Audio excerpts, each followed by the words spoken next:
بسم اللہ الرحمن الرحیم۔ السلام علیکم دوستو، حضرت جنید بغدادی رحمۃ اللہ علیہ کا ایک واقعہ بھی سن لیجئے، بڑا عجیب واقعہ ہے۔ حضرت جنید بغدادی نے ایک مرتبہ دل میں خیال کیا کہ اگر شیطان سے ملاقات ہو جائے تو ایک سوال ضرور کروں گا، اور انہوں نے ایک دن اللہ سے دعا بھی کر دی کہ اے اللہ، کبھی شیطان سے ملاقات کرا دے تاکہ اس سے سوال کر لوں۔ ایک دن نماز پڑھ کر مسجد کے باہر نکلے تو ایک بوڑھا آدمی جھک کر سلام کرنے لگا۔ حضرت جنید نے اس کو دیکھ کر کہا کہ کون ہو تم؟ کہنے لگا کہ میں وہی ہوں جس سے ملنے کی آپ کو آرزو اور تمنا تھی۔ حضرت سمجھ گئے کہ یہ اصل میں شیطان ہے۔ شیطان نے کہا کہ آپ مجھ سے کیوں ملنا چاہتے تھے؟ حضرت جنید رحمۃ اللہ علیہ نے کہا کہ میرے ذہن میں تیرے متعلق ایک سوال ہے۔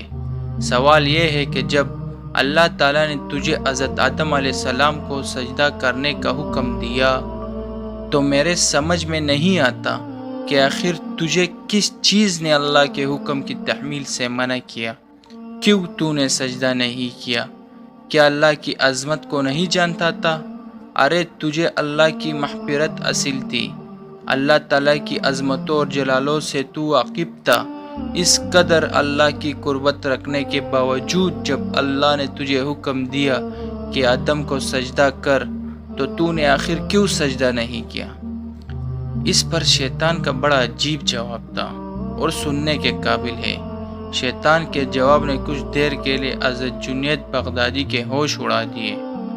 شیطان نے کہا، آپ جیسا توحید پرست آدمی اور یہ چھوٹا بچوں والا سوال، آپ جیسا توحید پرست ایک اللہ کو ماننے والا، ایک اللہ کی پوجا کرنے والا، اور آپ کے ذہن میں ایک چھوٹا بچوں والا سوال آ رہا ہے، تو جواب سن لیجئے۔ تو شیطان نے کہا، میں غیر اللہ کو سجدہ کیوں کروں؟ کہنے لگا کہ آدم تو غیر خدا تھے، خدا تو نہیں تھے، میں غیر اللہ کو کیوں سجدہ کر لیتا؟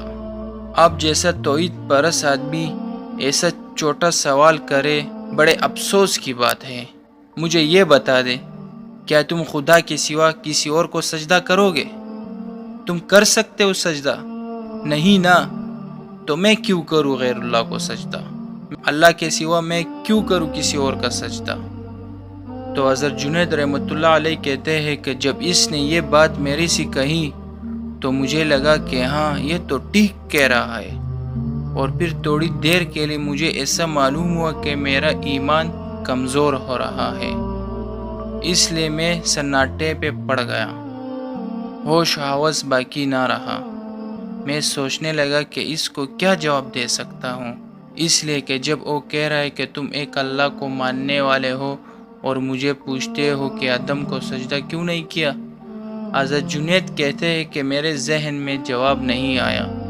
فوراً اللہ کی طرف سے الہام ہوا اور مجھ سے کہا گیا کہ اس سے یہ پوچھو کہ حکم دینے والا کون تھا۔ حکم دینے والا جب خود کہہ رہا ہے فلاں چیز کو سجدہ کرو تو توحید اس کا نام ہے کہ اس کی بات کو مان لیا جائے۔ حکم دینے والا تو اللہ تھا، اگر اللہ کہہ رہا ہے تو سجدہ کرو تو توحید اس کا نام ہے، تو اسے توحید کہتے ہیں۔ حضرت جنید کہتے ہیں کہ اس الہام کے بعد میرا ایمان برقرار ہوا، اور نہ تو مجھے ایسا معلوم ہوا کہ میرا ایمان کمزور ہو رہا ہے۔ تو بھائیو، یہ ہے شیطان کی مکاری، نہ ولیوں کو چھوڑا نہ انبیاء کرام کو چھوڑا۔ غور کرو کہ شیطان کی باتوں کو اور چیزوں کو کہ کس طرح لوگوں کو دھوکہ دیتا ہے اور گمراہ کرنے کی کوشش کرتا ہے۔ اس کا ذرا اندازہ اس واقعے سے آپ کر لیجئے۔ اس لیے کبھی بھی شیطان سے بے فکر نہیں ہونا چاہیے۔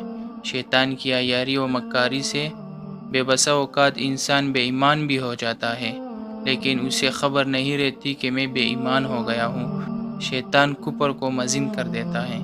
تو دوستو، ویڈیو اگر اچھی لگی تو لائک اور سبسکرائب ضرور کیجیے گا۔ پھر ملتے ہیں نیکسٹ ویڈیو میں۔ اللہ حافظ۔